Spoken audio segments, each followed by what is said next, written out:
आज इस वीडियो में एक ऐसे सवाल का जवाब ढूंढने की कोशिश करेंगे जिसके ऊपर बहुत सारे निवेशक परेशान हैं, उसका जवाब ढूंढना चाहते हैं। और ये जो दोनों स्टॉक हैं ये निवेशकों को इतना ज़्यादा परेशान कर चुके हैं कि अगर आप इनकी जर्नी देखेंगे पिछले 3 से 5 सालों में, दोस्तों एटलीस्ट आप मुझे लगता है ये 40 से 50% तक ये निवेशकों का पैसा या तो ख़त्म कर चुके हैं, और अगर जो निचले स्तरों पे भी खरीदारी किए होंगे तो वो उसी 2-4% के जो रेंज है दोस्तों उसी में ट्रेड कर रहे हैं। ये दो स्टॉक के नाम है अमर राजा और एक्साइड। और जब भी अमर राजा के ऊपर मैं वीडियो बनाता हूँ, बहुत सारे लोग या तो बहुत ज़्यादा निराश हो चुके हैं या उसे एक जोक की तरह लेते हैं। जैसे एक समय में आईटीसी में लिया जाता था। हाँ, आईटीसी में कुछ ऐसी चीज़ थी कि वो डिविडेंड ज़रूर दिया करता था। यहाँ पे आपको डिविडेंड भी उतनी नहीं मिलती है, प्लस सेक्टर भी एक बहुत बुरे फेज से गुजर रहा है। तो इस वीडियो में मैं इस सवाल जो अमर राजा वर्सेस एक्साइड के ऊपर एक तुलनात्मक एनालिसिस करूंगा। क्या प्रॉब्लम है, क्या उसकी पॉजिटिव चीज़ें हो रही हैं, और एक्चुअली रीज़न क्या है कि ये स्टॉक भाग ही नहीं रहे हैं, और इनके बॉटम लाइन को क्या चीज़ है जो लगातार खा रही है। नमस्कार दोस्तों, मेरा नाम है अमिताभ मिश्रा और आज बात करने वाला हूं अमर राजा वर्सेस एक्साइड के ऊपर। तो इसके ऊपर मनी कंट्रोल का एक बहुत शानदार आर्टिकल है दोस्तों, आपके साथ शेयर करूंगा। वीडियो को प्लीज़ अंत तक देखिएगा अगर वाकई में आपको एनालिसिस चाहिए, क्योंकि वीडियो थोड़ी लंबी होगी। हो सके तो इसको थोड़ा तेज़ कर लीजिए 1.5x में, लेकिन वीडियो अंत तक देखिएगा। अमर राजा वर्सेस एक्साइड का जो एक पूरा का पूरा आप कह सकते हैं जो लोगों को समझना है वो इस एक वीडियो में पूरी चीज़ें क्लियर हो जाएंगी। तो मैं आपको विदाउट वेस्टिंग टाइम सीधा लेके चलता हूँ उस आर्टिकल की तरफ और समझाने की कोशिश करता हूँ कि रीज़न क्या है। देखिए, सबसे पहले भाई हम देखते हैं हाइलाइट्स। देखिए, battery companies Q4 financial 22 numbers got impacted by cost inflation. आपको पता होगा, मैं बहुत समय से यही बात कर रहा हूँ कि जो कॉस्ट इन्फ्लेशन है, जो रॉ मटेरियल है बैटरी पूरे सेक्टर के लिए, वो इतने ज़्यादा एक्सपेंसिव होते चले जा रहे हैं कि उनकी बॉटम लाइन, उनके मार्जिन एक बहुत बड़े स्तरों पे डेंट खा रहे हैं। आगे देखिए, stability in raw material prices expected to aid margin recovery. तो ये देखो, ये फैक्चुअल चीज़ है। अगर जब तक बैटरी सेक्टर को अगर रिवाइव करना है, जब तक उसके रॉ मटेरियल में उसके स्टेबिलिटी नहीं आएगी, प्राइसेस में कुछ भी, ना इनके मार्जिन स्टेबल होंगे और ना ही कोई पॉजिटिविटी दिखेगी इस पूरे सेक्टर को, इनके बॉटम लाइन को। Now aftermarket continue remain resilient, medium to long term outlook positive. लेकिन देखिए, ये वर्ड से भी लोग बहुत ज़्यादा परेशान होंगे, और पर्सनली मैं खुद डिस्क्लोजर के रूप में आपको बता दूं, अमर राजा में पिछले 1.5 से 2 साल से हूँ मैं दोस्तों, और एक्यूमुलेट में कर रहा हूँ, लेकिन आज भी मैं लॉस में बैठा हूँ अमर राजा में, इस पर कोई डाउट नहीं है। और ये जो मीडियम टू लॉन्ग टर्म में पॉजिटिव लुक है, ये बहुत पुरानी लाइन है, लेकिन मैं इसको एकदम सही मानता हूँ कि देखिए कुछ चीज़ें हैं जो बिल्कुल भी फेवर नहीं कर रही हैं बैटरी सेक्टर को। आपको बताऊंगा धीरे से वीडियो के अंत तक। Focus on upcoming electric vehicles. आपको पता होगा, गर्मियों में अगर आपने न्यूज़ बहुत सारी सुन रही होंगी कि भाई इलेक्ट्रिक व्हीकल्स में आग लग रही है, ये एक बहुत बड़ा झटका था, सिर्फ ईवी को ही नहीं दोस्तों, बैटरी स्टॉक्स को भी। हाँ, ये रीजनेबल वैल्यूएशन, ये वाकई में दोस्तों मुझे लगता है बहुत ही ज़्यादा रीजनेबल वैल्यूएशन में आपको ये दोनों ही कंपनी मिल रही हैं, ठीक है। लेकिन देखिए, प्रॉब्लम यही है कि जो ये स्टॉक है दोस्तों, ये बहुत समय से रीजनेबल वैल्यूएशन में है, लेकिन वो लगातार डाउन ट्रेंड में ही है। अब थोड़ी चीज़ों को हम इलेबोरेट करके विस्तार से समझने की कोशिश करते हैं। देखिए, अमर राजा बैटरी 498 में जब ये आर्टिकल बनना चला था, अभी मेरे ख्याल से 490 के आसपास ट्रेड कर रहा है। मार्केट कैप 8510, और एक्साइड 143। आज इसने 140 भी तोड़ दिया है जब मैं वीडियो लगभग 12 बजे आसपास रिकॉर्ड कर रहा हूँ। Market cap 12,180 crore. देखिए, the two big listed battery manufacturer have corrected 38% and 30% respectively from their 52-week highs, ठीक है। आप अगर अमर राजा को देखेंगे, 38% करेक्ट हो चुका है। एक्साइड 30% करेक्ट हो चुकी है अपने ऊपरी स्तरों से, ठीक है, 52-week हाई से। The steep correction was triggered by the concern over stun demand from original equipment manufacturer. ये जो करेक्शन है ना, वो भी इतनी बड़ी करेक्शन, इसके पीछे का जो कंसर्न है वो है जो ओरिजिनल इक्विपमेंट मैन्युफैक्चरर है ओईएम की तरफ से, जो डिमांड में एक बहुत ज़्यादा कमी आना, सेमीकंडक्टर का, बिकॉज ऑफ सेमीकंडक्टर शॉर्टेज, और जो कमोडिटी लिंक कॉस्ट प्रेशर है वो बहुत ज़्यादा इम्पैक्ट कर रहे हैं इनकी प्रॉफिटेबिलिटी को। आपको इसके बाद में जब दिखाऊंगा चार्ट दोस्तों, तब आपको समझ में आएगा कि कितनी सीवियर कंडीशन हो रखी है। The fall in the stock prices also aggravated by the broader market correction. ये भी एक कटु सत्य है दोस्तों कि बाजार में ऊपरी स्तरों से इतनी भयंकर गिरावट हो रही है कि इन स्टॉक्स जो ऑलरेडी बैटरी स्टॉक जो गिरे हुए हैं उन्हें संभलने का ही मौका नहीं मिल रहा है, और बाजार से जो लिक्विडिटी है वो भी लगभग सूखती चली जा रही है। एफआईआईज लगातार माल निकाल रहे हैं। तो जितनी भी निगेटिव चीज़ हो सकती है एक साथ सब इस बैटरी स्टॉक में आ चुकी है, और यही कारण है कि इतनी भयंकर गिरावट का शिकार ये दोनों स्टॉक हो रहे हैं। We believe the current stock prices offer favorable risk to reward to investors, given the strong standing of these companies and rising demand both from the automotive and the industrial segment. देखिए, valuable reasonable है तो risk reward ratio बहुत ज़्यादा favourable है, ये बात सही है। और जो डिमांड है खास करके पैसेंजर व्हीकल से और कमर्शियल व्हीकल से, वो काफ़ी शानदार हो रही है। ठीक है, पैसेंजर व्हीकल तो नहीं बोलना चाहिए, जो कमर्शियल व्हीकल है वहाँ से शानदार हो रही है। और टू व्हीलर आप देख रहे होंगे जो टू व्हीलर के स्टॉक्स हैं वो वापस से चढ़ते नजर आ रहे हैं, सिर्फ एक रीज़न से कि वहाँ से भी पेंटअप डिमांड बढ़नी चाहिए, ऐसा अनुमान है एनालिस्ट का। और उसका पॉजिटिव असर किस में पड़ेगा? बैटरी सेक्टर में दोस्तों। लेकिन देखिए उसको समय लगेगा, मैं आपको बताऊं। और सबसे बड़ा जो ट्रिगर पॉइंट बैटरी सेक्टर्स के होने वाला है, जब तक रॉ मटेरियल इसके चीप वैल्यूएशंस पे नहीं आते या एटलीस्ट एक स्टेबिलिटी नहीं आ जाती इन लोगों में। ठीक है दोस्तों, आगे देखते हैं। ये चार्ट है दोस्तों जिसमें हम देखिए अमर राजा बैटरी का।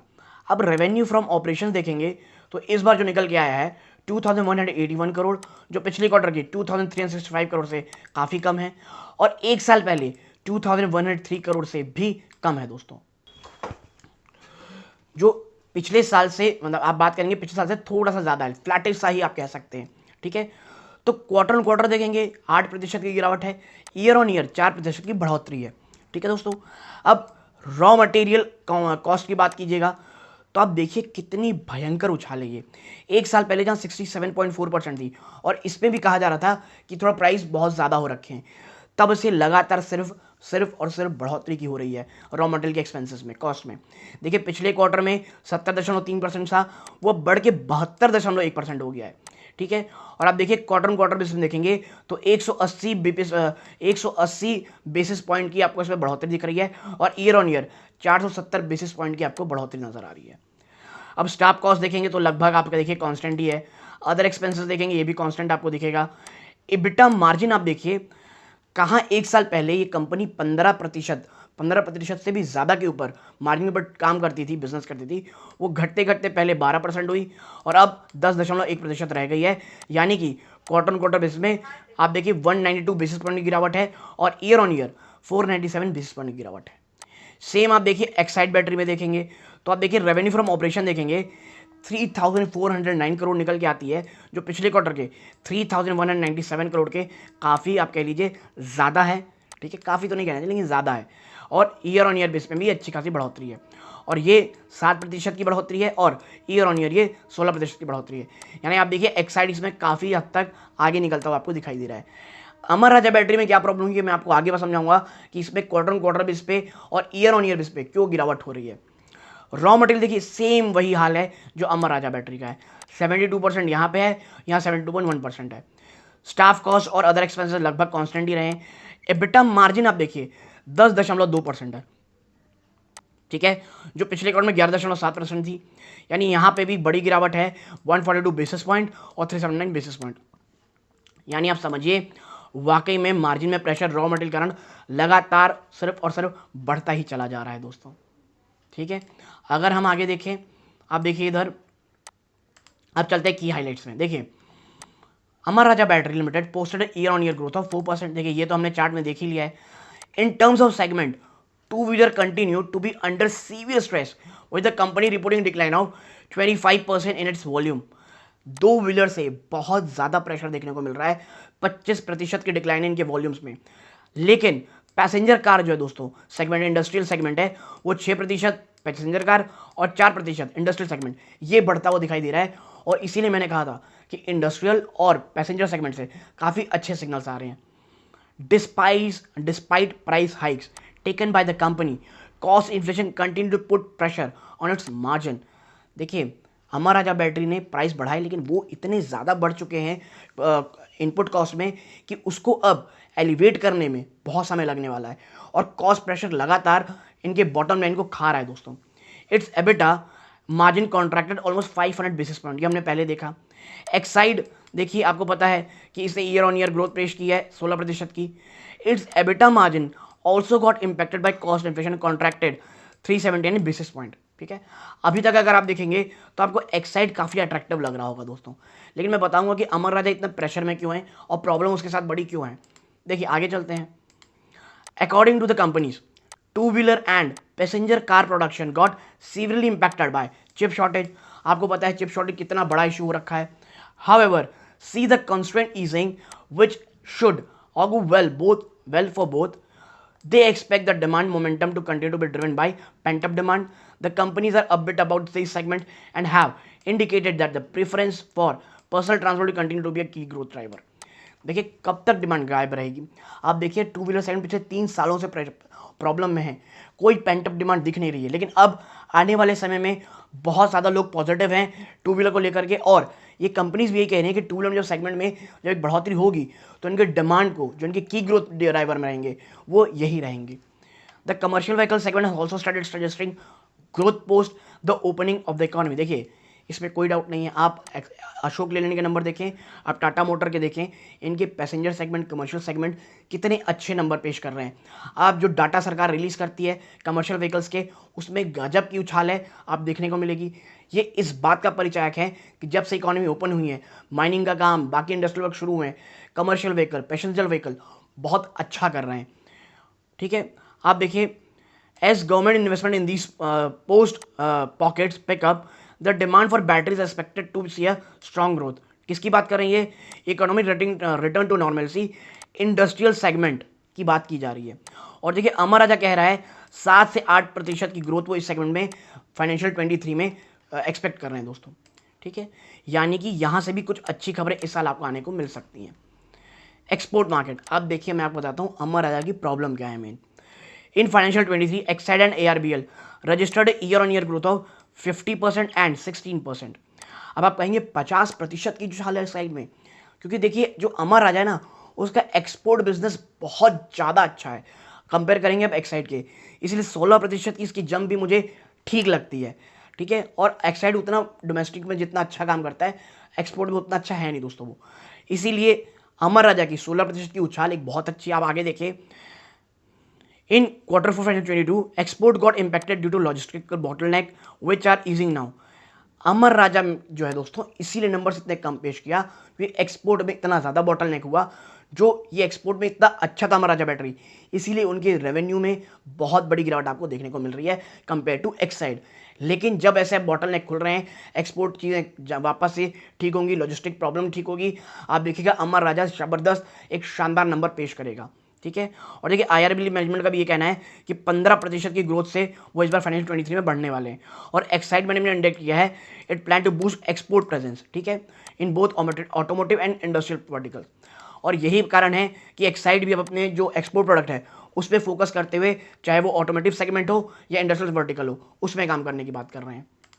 आगे आप देखिए, replacement demand on an upswing, around 45% of the total revenue of both ARBL and Exide comes from a replacement demand. देखिए चाहे टायर कंपनी हो, टायर सेक्शन हो, सेक्टर हो, चाहे बैटरी सेक्टर हो, रिप्लेसमेंट डिमांड, रिप्लेसमेंट मार्केट एक बहुत बड़ा चंक होता है उनके लिए, और बैटरी सेक्टर के लिए तो 45% है। इसीलिए the segment has the material impact on the performance of the company. The management of IRBL expect to a double digit growth, और यही कारण है कि अमर राजा कह रहे हैं कि भाई शायद हम इस बार डबल डिजिट ग्रोथ देखेंगे, जो ये डिमांड है दोस्तों रिप्लेसमेंट डिमांड में। ठीक है, अब मेन और सबसे बड़ा रीज़न जो दोनों ही कंपनी का सर दर्द बना हुआ दोस्तों, वो क्या है? Rising lead price continue to impact profitability. जो लेड के प्राइसेस हैं वो इनके प्रॉफिटेबिलिटी को बहुत बुरी कदर दोस्तों डेंट कर रहे हैं। Lead is the key raw material for these companies, its pricing are rising, if the uptrend continues operating margin of the companies may come under pressure. देखिए इतना ज़्यादा बढ़ रखा है, अब आप बताइए कंपनी अगर माल रेट बढ़ाएगी भी तो भी कस्टमर को कितना ही पास ऑन कर देगी, पास ऑन करेगी कि तो क्वार्टर ऑन क्वार्टर करेगी, धीरे धीरे करेगी, लेकिन उसके उल्टा जो कमोडिटी के प्राइस हैं रॉ मटेरियल के, वो बेतहाशा वृद्धि कर रहे हैं दोस्तों। और आप देखिए, however the company is taking various measure to arrest the impact of rising raw material prices. Company कदम उठा रही है। और देखिए अमर राजा ने क्या उठाया है, उसने प्राइस हाइक किया है 7 से 8% का year on year basis, cost inflation को थोड़ा पास ऑन करने के कस्टमर के लिए। फर्दर ARBL अमर राजा क्या किया, उसके लिए 280 करोड़ का दोस्तों इसने बैकवर्ड इंटीग्रेशन किया। और उसके साथ साथ दोस्तों इसने क्या किया है, इसने लेड रिसाइकलिंग यूनिट खोली है 1 लाख टन कैपेसिटी की। ठीक है, तो देखिए ये जो मेजर ये अभी उठा रहे हैं, रिसाइकलिंग का हो गया, जो ये बैकयार्ड इंटीग्रेशन की बात करें, प्लस ये सोलर प्लांट लगाए 50 मेगावाट का, लगभग 220 करोड़ का। ये इन्वेस्टमेंट इनके फाइनेंशियल 23 जो आने वाले समय, ये 2023 के बाद से इसके पैसे जो के लिए कॉस्ट सेव करेगा और लॉन्ग टर्म सोल्यूशन रहेगा राइजिंग रॉ मटेरियल प्राइसेस। लेकिन उसके लिए समय लगेगा दोस्तों, 1-2 क्वार्टर इसको, इसके फायदे बैलेंस शीट में आने के लिए। लेकिन देखिए एक बार ये आने लग जाएंगी, प्लस आप देखिए रॉ मटेरियल की प्राइस नीचे होंगे, बैटरी सेक्टर को नो डाउट बहुत ज़्यादा प्रॉफिट होगा दोस्तों। क्योंकि देखिए एक बार चीज़ें हो गई, प्राइस भी ऊपर सेट हो गए, कंपनियां कम करेंगी नहीं। लेकिन मैं फिर बोलूँगा पेशेंटली इंतज़ार करना पड़ेगा। और मैं इसीलिए अमर राजा में बहुत ही 2 से 3 साल एटलीस्ट के लिए बात करता हूँ इन्वेस्टमेंट की दोस्तों। और एक्साइड भी दोस्तों वेरियस इनिशिएटिव ले रहा है कॉस्ट इन्फ्लेशन के। आगे देखिए, all geared up for EV electric vehicles offer a fresh opportunity battery manufacturer and they are working on a plan to make EVs। और देखिए अमर राजा के ऊपर सबसे बड़ी कह लीजिए आप आरोप कह लीजिए या मैनेजमेंट के ऊपर ये लगता है कि भाई उतना स्ट्रेस नहीं देते इलेक्ट्रिक व्हीकल में या लिथियम आयन बैटरी में। तो उनके लिए मैं बता दूं अमर राजा की बैटरी कर क्या रही है। आप देखिए ARBL is coming up with 100 megawatt hour lithium ion battery plant in Andhra Pradesh. वो 100 मेगावाट आवर के लिथियम आयन प्लांट बनाने वाले आंध्र प्रदेश में to charge up its EV strategy. ठीक है, और उसने ऑलरेडी लॉन्च कर दिया ई-रिक्शा 3 व्हीकल बैटरी का और सप्लाई करना शुरू कर दिया बैटरीज को OEMs को। ठीक है, और ई-रिक्शा दोस्तों बहुत ज़्यादा मुझे लगता है इसकी डिमांड आने वाले समय और बढ़ेगी। क्यों, अगर आप बाहर घूमने निकलेंगे आपको देखते होंगे कि जो 3 व्हीलर्स रिक्शा हैं, ई-रिक्शा हैं, वो बहुत ज़्यादा चल रहे हैं दोस्तों। Now ARBL is also open advance lithium technology research hub. Amara Raja ने एक एडवांस लिथियम टेक्नोलॉजी कह लीजिए रिसर्च हब की भी खोली है, किसके साथ मिलके, इसरो के साथ मिलके टेक्नोलॉजी ट्रांसफर में। ठीक है, और उसके आप दूसरे देखेंगे एक्साइड, तो उसने क्या किया है भैया, उसने अपनी जो अपनी सब्सिडरी में इन्वेस्ट किया जिसका नाम है एक्साइड लेक्लांचे एनर्जी, और वो वर्क कर रही है डेवलपिंग बैटरीज फॉर EVs। उसने एक it has setup a wholly owned subsidiary Exide energy solution, एक होली ओन्ड सब्सिडी बनाई है Exide energy solution which will have its greenfield multi gigawatt hour lithium ion cell manufacturing facility. ठीक है, ये भी plant कर रही है कहाँ पे, it is in talk to procure a land parcel in Karnataka. Karnataka में बात चली, आपको याद होगा 6000 करोड़ की इन्वेस्टमेंट करने वाली एक्साइड, ये बात चल रही थी कर्नाटक में, ये उसी की बातें हो रही हैं दोस्तों। अब बात करते हैं जो सबसे एक और पॉजिटिव चीज़ है, वो है वैल्यूएशन बहुत ज़्यादा अच्छी है दोस्तों। आप देखें इन terms of valuation ARBL is now trading at 11.3 times financial 24 projected earning, और एक्साइड 11.1 टाइम्स काम कर रहा है financial 23 projected earning, which is very reasonable. और ये रिस्क रिवॉर्ड रेशियो में आप देखेंगे तो बहुत ज़्यादा फेवरेबल। लेकिन देखिए याद रखिएगा बाजार बहुत निगेटिव है दोस्तों। ठीक है, बाजार में बड़ी सेल ऑफ है, तो इसके कारण ये सेक्टर्स भी नहीं बचेंगे, यहाँ पे भी आपको सेल ऑफ देखने ज़रूर से ज़रूर मिलेगा दोस्तों। आगे अगर हम जाएं, आप देखिए रिस्क क्या है, तो देखिए रिस्क क्या है, कोई भी वीकनेस इन ऑटोमेटिक सेगमेंट बहुत एडवर्स इफेक्ट कर सकते हैं इनके फाइनेंशियल्स के ऊपर दोस्तों। और कोई भी रॉ मटेरियल प्राइस में अगर बढ़ोतरी होती है तो ये बहुत बहुत ज़्यादा नेगेटिव होगा इन कंपनीज़ के लिए। लेकिन मैं फिर कहूँगा इतना रिस्क हर जगह रहता है दोस्तों, लेकिन अब काफ़ी चीज़ें डिस्काउंटेड हो चुकी हैं, और वो निवेशक जो इन प्राइस में लॉन्ग टर्म के लिए सोच रहे हैं कम से कम 2 से 3 सालों के लिए, और जो थोड़ी बहुत और पेन देख सकते हैं कि अगर बाजार में गिरावट होगी तो ये स्टॉक गिरेंगे ही दोस्तों, देख सकते हैं, तभी इसमें निवेश कीजिएगा, अन्यथा ये दोनों ही स्टॉक से दूर रहें। मेरी पर्सनल चॉइस क्या है, मुझे दोनों ही स्टॉक पसंद दोस्तों सीरियसली, चाहे अमर राजा हो चाहे एक्साइड हो। और एक्साइड इस वैल्यूएशन में ट्रेड कर रहा है अमर राजा, मुझे एक्साइड ये लगता है कि और ज़्यादा उतना नहीं गिरेगा जितना शायद अमर राजा गिरे, लेकिन मेरी अमर राजा में इन्वेस्टमेंट पर्सनली है दोस्तों। ठीक है, तो यदि ये पूरी एनालिसिस पसंद आई हो प्लीज़ वीडियो को लाइक कीजिए, चैनल पहली बार आए सब्सक्राइब जरूर कीजिएगा। यहाँ तक जुड़े रहने के लिए धन्यवाद। ये वीडियो का अंत है। जय हिंद दोस्तों।